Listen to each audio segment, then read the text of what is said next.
Hello guys, welcome back to Enable Website Design. In this video, I will show you to schedule a post on Facebook social media platform.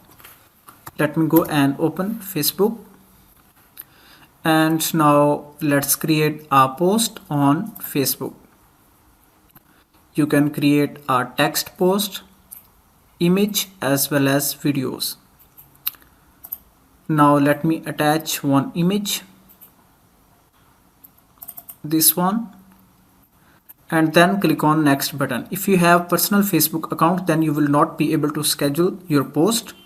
So make sure that you have created a business account for the Facebook. After that, you will get this option, next,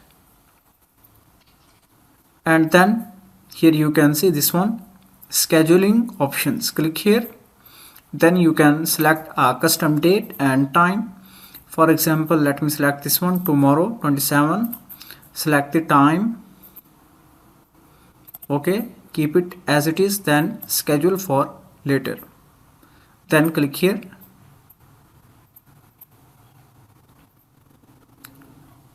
That's done.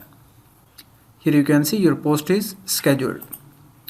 In this way, you can easily do this task on your Facebook business platform.